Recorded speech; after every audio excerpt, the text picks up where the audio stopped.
nuestro, fíjense ustedes, en la parte inferior tienen ustedes un diseño de lo que son los alveolos normales, son alrededor de unos 20. Y en la parte superior ven ustedes los alveolos con epicenocultas, donde de 20 alveolos solamente tenemos 3 alveolos, ¿cierto? Entonces, ya fisiológicamente o fisiopatológicamente, ustedes van a determinar de que en las paredes alveolares, ¿qué cosa transcurre? La microvasculatura, los capilares alveolares, por donde circula la sangre y trae el oxígeno del exterior y elimina el dióxido. Por lo tanto, fisiopatológicamente, el enfisematoso ya va a tener dificultad para la oxigenación. ¿Y cuál va a ser el primer síntoma, el primer signo que vamos a observar en el enfisematoso?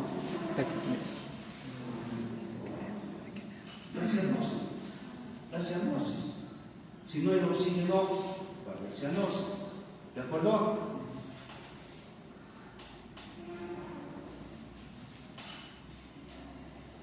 Aquí tienen una vista más ampliada. ¿Cuáles son los síntomas y signos que van a buscar ustedes y que van a encontrar o van a preguntar al paciente? Tos seca o productiva, ¿cierto? Segundo, el corazón se defiende y produce taquicardia, palpitaciones. Disnea progresiva conforme avance el síndrome, la destrucción de las paredes alveolares, entonces va a tener disnea progresiva. Cianosis periférica hasta llegar a la cianosis central.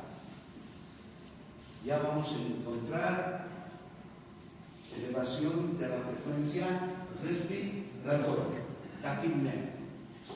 Y como signo extrapulmonar vamos a observar el hipocratismo digital.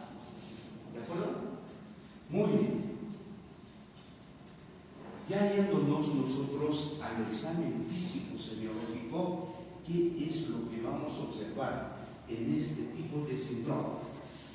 Lo primero que observamos es un tórax en tonel, en vacío o enfisемatoso o en inspiración permanente. Todos estos son sinónimos, ¿no es verdad? El tórax en tonel. ¿Cuál es la característica del tórax en tonel? A ver, Flaco. Tórax sería, ¿cómo decirlo? Es más pronunciado en la parte anterior y el diámetro anteroposterior es igual o mayor al diámetro transversal. De eso hemos hablado, ¿no? La primera clase. Muy bien. Luego vamos a observar tiraje intercostal. ¿En qué consiste el tiraje? Eso hemos hablado también en la primera clase, ¿no es verdad? Cuando el paciente inspira, ¿qué sucede? Normalmente aumentan los espacios intercostales, ¿cierto? Y se horizontalizan las costillas. En cambio, en el tiraje se imbrican los espacios intercostales, se introducen, ¿cierto? Durante la inspiración. Este tiraje puede ser también a nivel supraesternal, supraclavicular. El paciente respira como si estuviera fumando. Eso se llama respiración con los labios fruncidos. Horizontal. Las vibraciones vocales, o puede el doctor a provocar, va a estar disminuido, porque el aire es mal transmisor del sonido. La elasticidad, la expansibilidad van a estar disminuidas, ¿cierto? A la percusión va a haber la sonoridad, van a determinar sonoridad aumentada. Los límites de los pulmones van a estar mucho más descendidos, ¿cierto? Por lo tanto, en el área hepática, que normalmente ustedes van a permitir matidez o timpanismo, lo mismo que en el área cardíaca, porque el pulmón está lleno de aire, está detenido. Y a la auscultación, la ventilación pulmonar se encuentra disminuida, va a existir una inspiración prolongada, ¿cierto? Y demora en la inspiración está disminuida. Podemos auscultar zoncos sibilantes, ¿cierto? Se puede auscultar porque va a haber retención de secreciones bronquiales.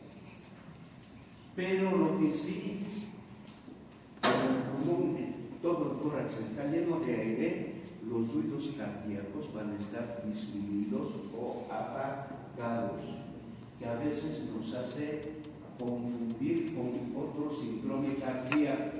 ¿De qué estaríamos hablando? Este síndrome cardíaco, donde los ruidos cardíacos están disminuidos o apagados. Derrame pericárdico, ¿verdad? No se van a olvidar otros.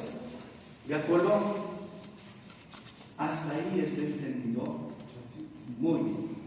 Entonces, ¿qué es lo que ustedes van a pedir? Ya han hecho su examen físico, han determinado que es un síndrome de hiperinsuflación, enfisema, y le pedimos radiografía.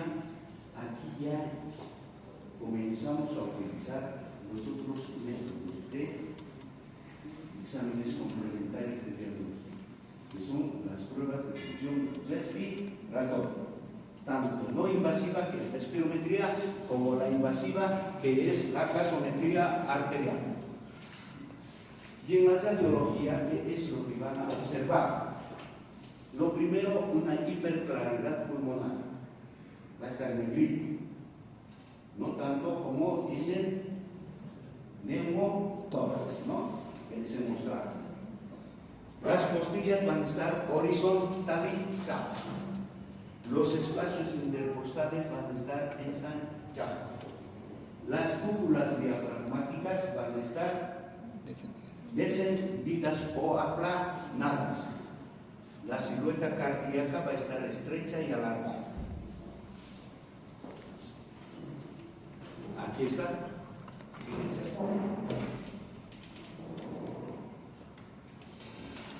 Aquí está mucho mejor, ¿cierto?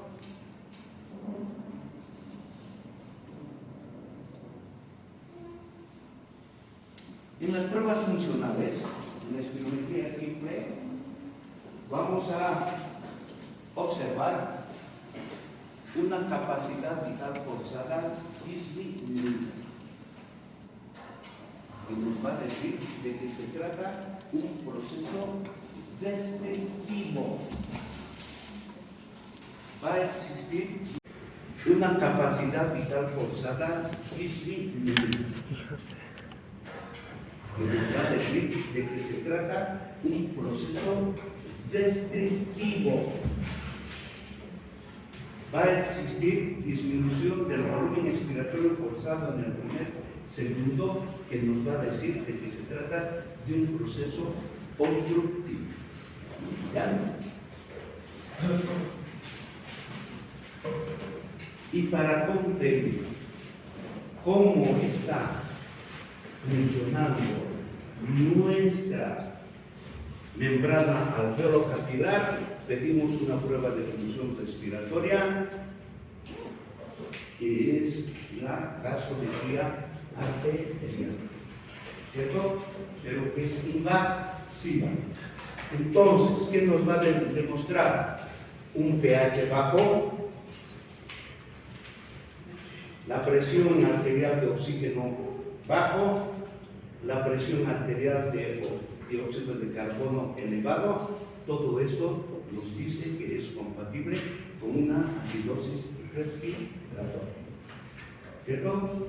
Y en ocasiones estos pacientes van a ir, ya van a ver el próximo año, van a ir a la terapia intensiva para su tratamiento con ventilación mecánica. Como habíamos mencionado, en el enfisema pulmonar hay ruptura de las paredes alveolares. Por tanto, se trata de un síndrome irreversible. No se cura. No se cura. El enfisema pulmonar no se cura, no tiene cura. La única curación, y que no hacemos aquí, es el trasplante pulmonar. ¿De acuerdo? Ahora, vamos a ver otro síndrome de insuflación, de hiperinsuflación, que es el proceso bronquial. ¿Ya? ¿Y cómo denominamos, cómo definimos el síndrome bronquial? Un proceso inflamatorio, agudo o crónico, de los bronquios pulmonares.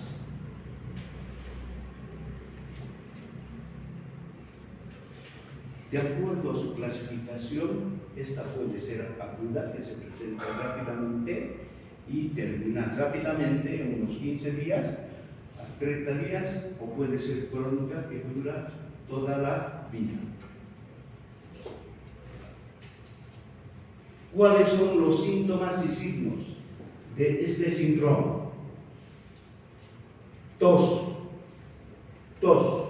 pero la tos tiene una característica, es una tos continua, ¿cierto? Expectoración mucosa o serosa, cuando se trata de síndrome bronquial agudo. Pero ya expectoración purulenta o hemoctóica en el síndrome bronquial crónico. ¿De acuerdo? Entre los signos vamos a tener la taquipnea y la fiebre, porque va a ir acompañada de infección. Por lo tanto, vamos a tener, dependiendo del grado de compromiso del árbol bronquial, vamos a tener la disnea. ¿De acuerdo? A la inspección, al igual que la anterior, pero en menor proporción, el tórax toneo. Hay aumento de espacios intercostales y disminución de los movimientos respiratorios, pero bilateral. Esto generalmente es más en el proceso bronquial crónico, no en el agudo. A la palpación, a diferencia del enfisema que acabamos de ver, las vibraciones vocales están normales. La expansibilidad va a estar disminuida en ambos campos pulmonares y la elasticidad también. ¿De acuerdo? Percusión normal. En el enfisema, aumento. Perdón, aumento de la sonoridad. A la auscultación,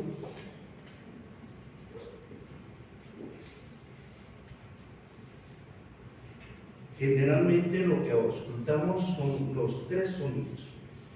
En su mayoría, como está en primer lugar, los sordos. Respiraciones gruesas, ¿no? O sea, sonidos gruesos. ¿Ya? Después podemos, comprometen al dolor, podemos tener crepitaciones. Y si compromete el bronquiolo terminal, o sea, el bronquiolo terminal, que son las vías periféricas, tenemos sibilancia.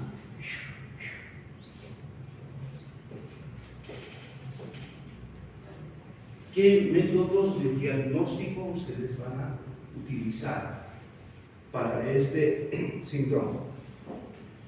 En la radiología vamos a observar hiperinsuflación pulmonar, pero aquí ya va a existir un fenómeno que llamamos aumento de la trama broncovascular. ¿Ya? Va a estar aumentando.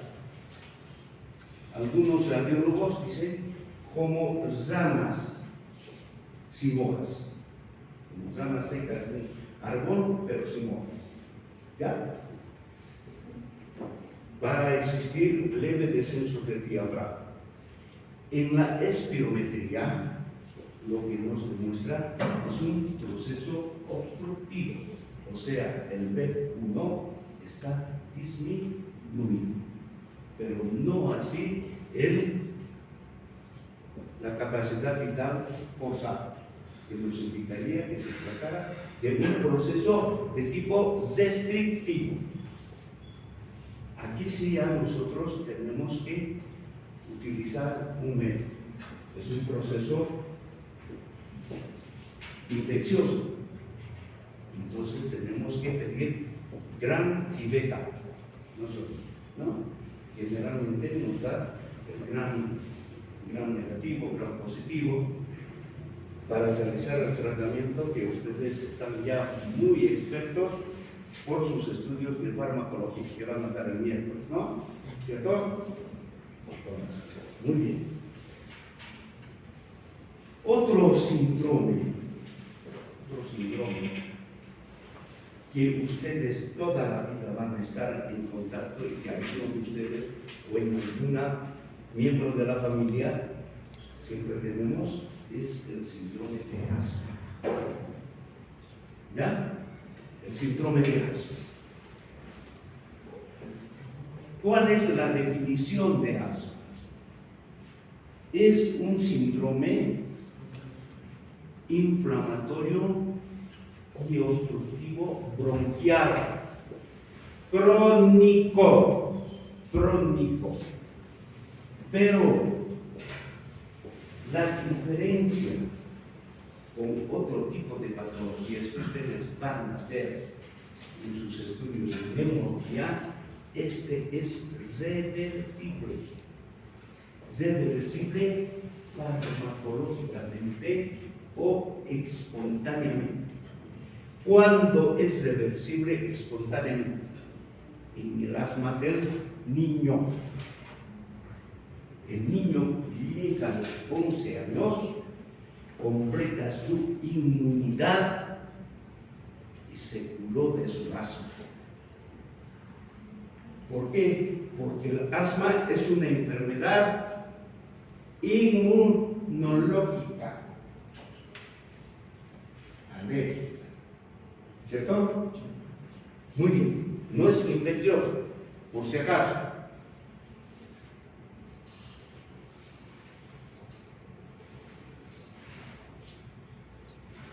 Y aquí está la definición concreta.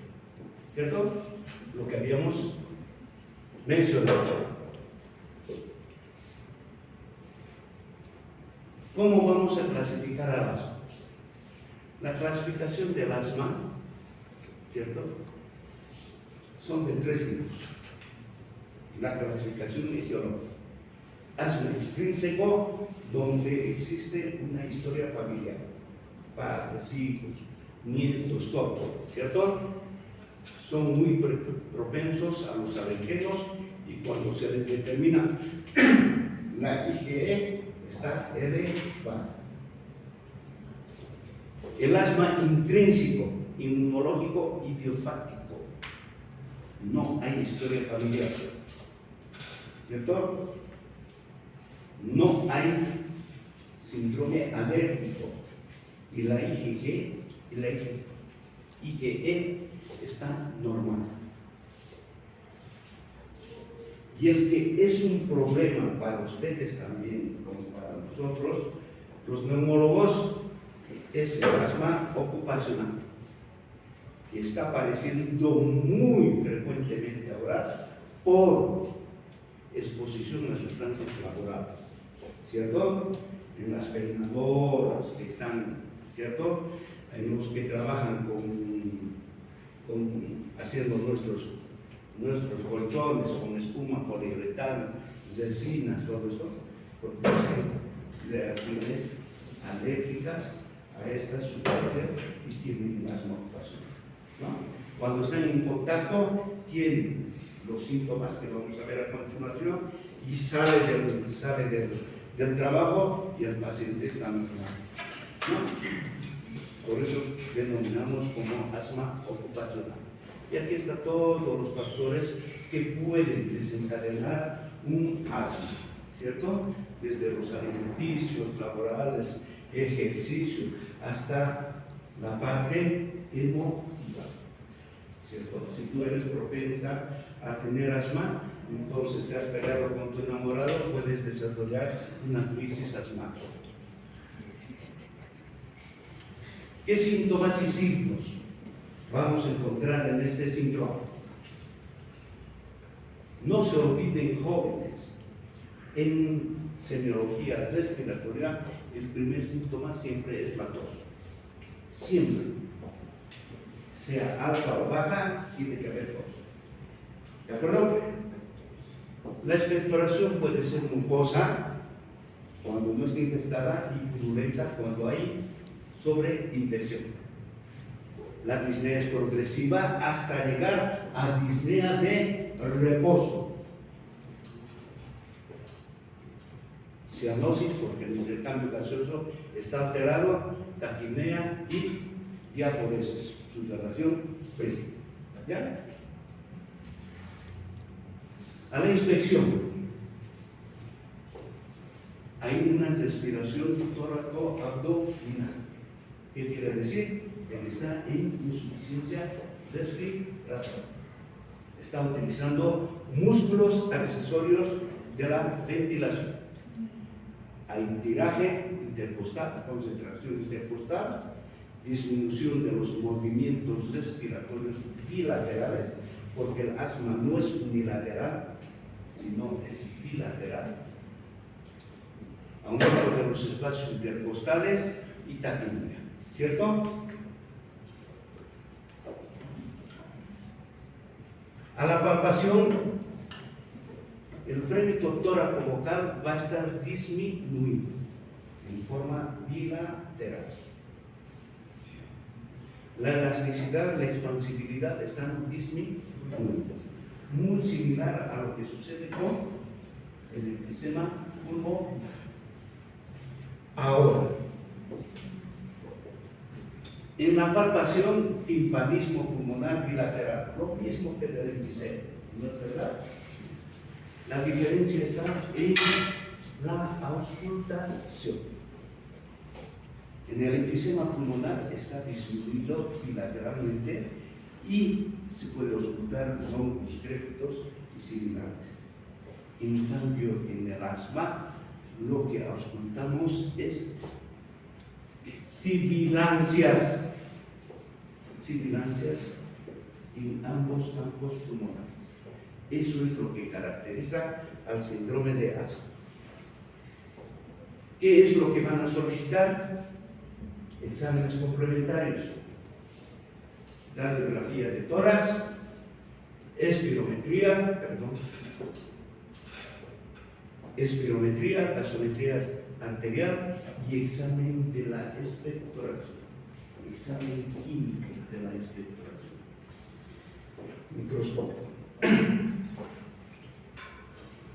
En la radiografía de tórax van a observar hipertonalidad, las costillas están horizontales y hay aumento de los espacios intercostales. Lo mismo que sucede con el enfisema pulmonar.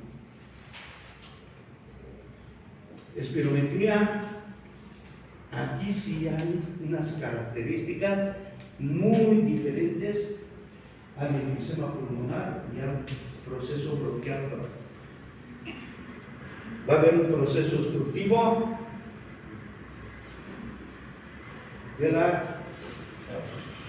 del volumen respiratorio forzado en el primer segundo. Quiere decir, obstrucción de grandes vías aéreas. Pero lo que caracteriza espirométricamente, anoten por favor, espirométricamente al asma es la disminución del flujo expiratorio forzado 25-75, que es específico para la obstrucción de pequeñas vías aéreas. ¿De acuerdo? El píflo es un aparatito que tal vez ustedes conocen, donde sopla el paciente diariamente para saber cómo está su función respiratoria. Hay una disminución del píflo, y este es importante. En el enfisema, cuando se hace el test de broncodilatación, se realiza la inhalación de beta-2 adrenérgico como el salbutamol, 200 a 300 microgramos, y se espera 15 minutos. Este es reversible, o sea, ¿qué quiere decir? Test broncodilatador positivo. ¿Qué quiere decir? De que si él tuvo una obstrucción del 60% del volumen respiratorio forzado en el primer segundo, después de la aplicación del medicamento, eso puede subir a 70 hasta 80%. Quiere decir que está revirtiendo. Esa es la característica del síndrome asmático en cuanto a la espirometría y al test de broncodilatación. La gasometría arterial siempre, al igual que en el enfisema, mantiene todos los parámetros de una acidosis pulmonar. Un pH bajo, el oxígeno bajo, el CO2 elevado, y todo esto es compatible con acidosis respiratoria. Lo que les decía, una bronquitis crónica en el enfisema pedimos nosotros el grano, ¿cierto? El CACA. Pero aquí lo que nos reportan en laboratorio son eosinófilos en la expectoración o en el moco nasal, cristales de Charcot-Marie y espirales de Cruz, que no se presentan en otro tipo de síntomas. Son específicos de este síndrome, a no ser que tenga una eosinofilia pulmonar, que es una patología que no viene al caso, que ustedes van a llevar en lo que es neumología el próximo año. ¿De acuerdo? Muy bien, hasta ahí quisiera saber qué preguntas tienen. Van a disculpar que esté cosiendo mucho porque hoy terminamos con el siguiente tema. ¿Alguna pregunta? Muy bien, entonces yo lo digo. Un paciente que tiene sistema, se dice que no hay reversible, no hay tratamiento. No hay El tratamiento es paliativo. ¿Cuál te digo? Paliativo. Puedes utilizar broncodilatadores, corticoides y por último, las broncodilatadores generalmente ya la tenemos, ¿no? Tenemos la fluticasona y la salmeterol que utilizamos comúnmente, ¿cierto? Y hay que darle mucolíticos. ¿Qué mucolíticos conocen? Farmacólogos. ¿Qué mucolíticos? Y han llevado, ¿no? ¿O no? ¿No? ¿Todavía? termopolítico por excelencia es la N-acetilcisteína, ¿cierto? ¿Y dónde encontramos la N-acetilcisteína? Según sus estudios de fisiología. ¿Dónde encontramos esta sustancia?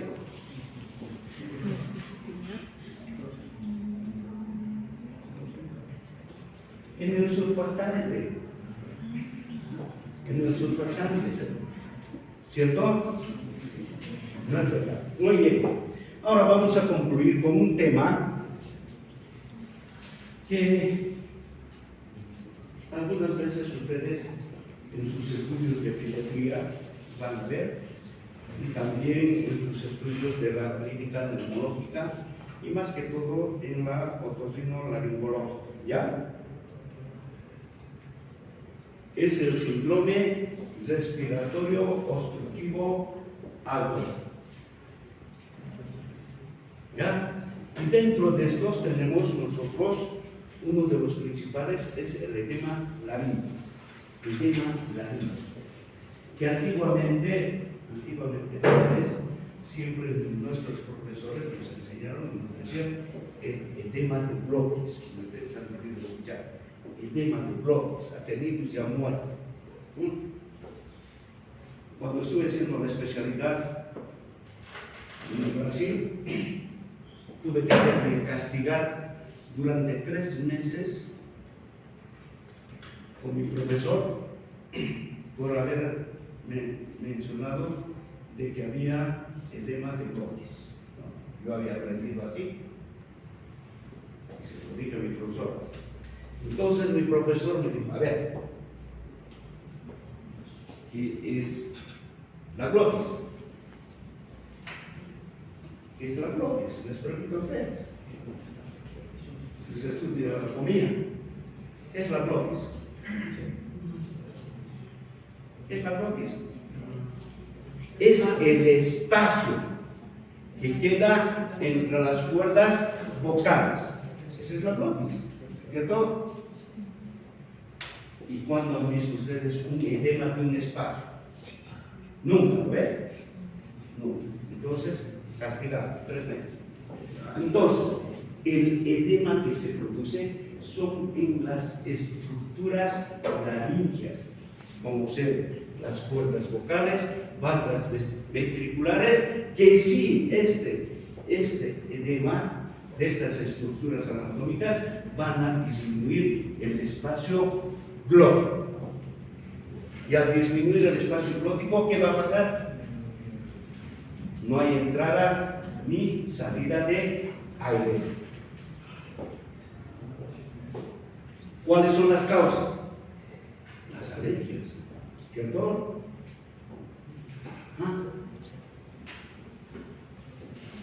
Ustedes, algunos son alérgicos y les pica, por ejemplo, una hormiga,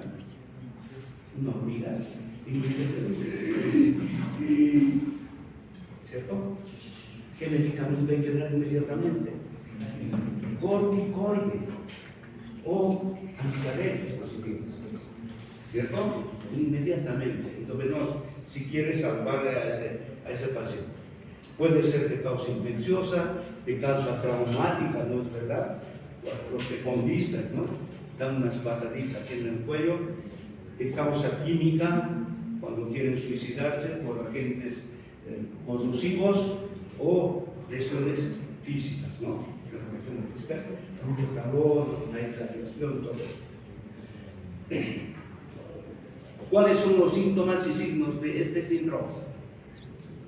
El primer signo es el estridor inspiratorio.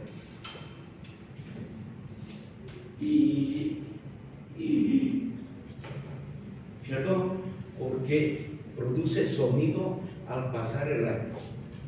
Luego, la disnea súbita, disfonía, cianosis y fiebre en casos de infección.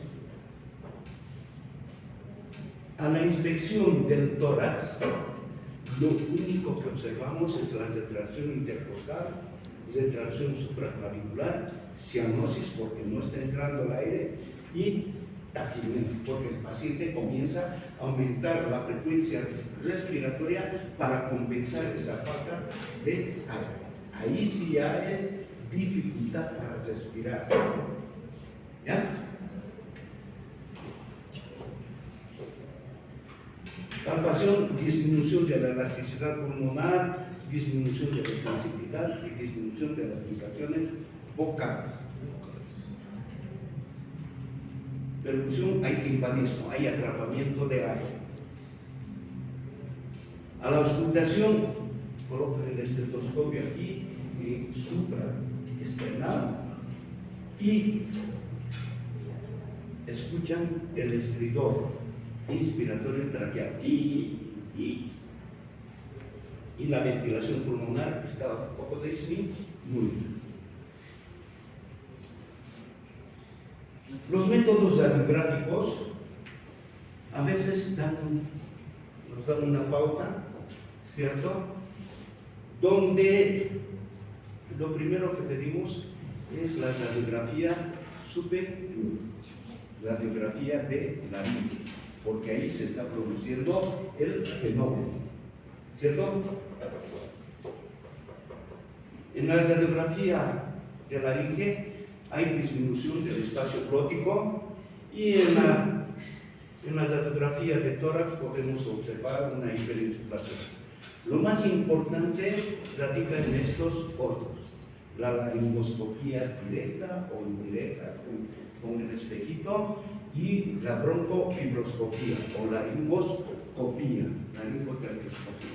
que les voy a mostrar a continuación, ¿cierto? Este era un niñito de 5 años que me llamaron del hospital Manuel Ascenso Villazuel, ¿cierto? De pediatría. Y me dijeron: doctor, tenemos un niño con crisis asmática.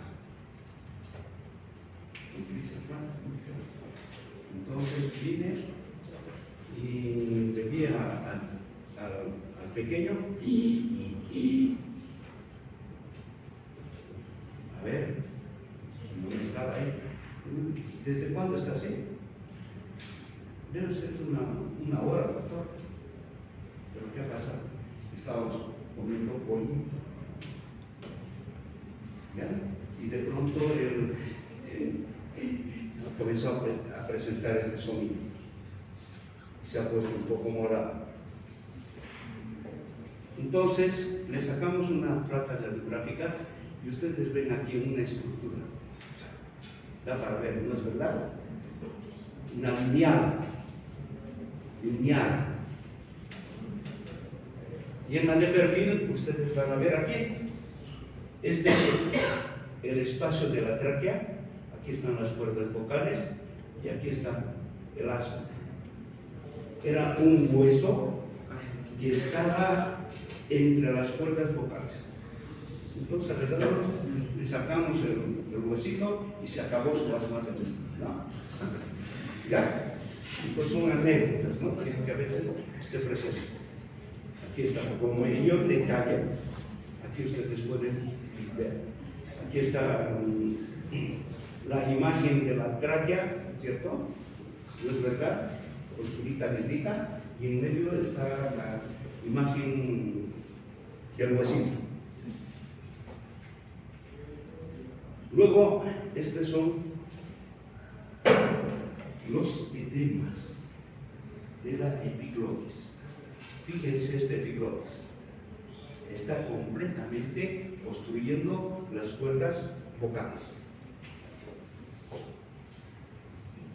Esta es una patología que se llama membrana laríngea.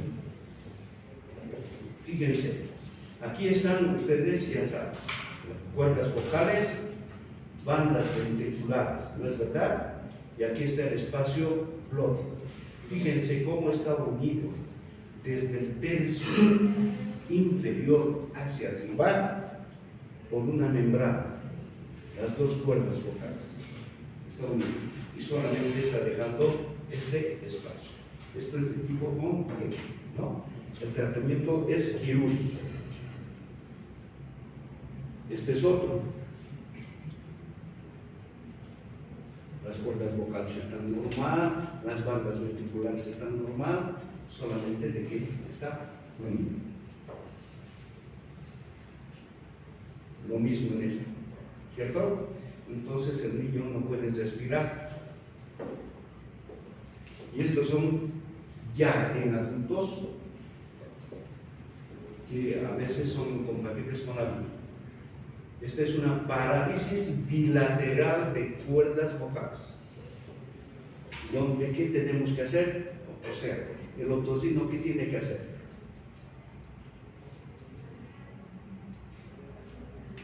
¿Qué tiene que hacer? Hacer una cordectomía. Sacar una de las cuerdas vocales, desde acá, para dar amplitud del espacio para que pueda respirar. O si no, colocar una traqueostomía definitiva.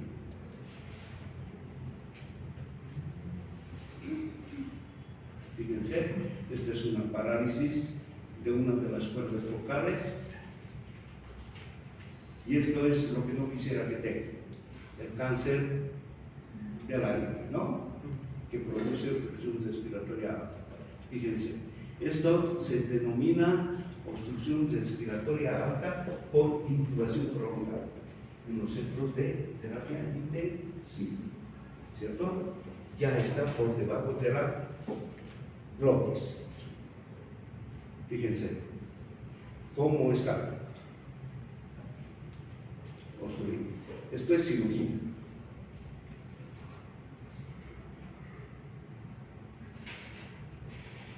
Muy bien, jóvenes.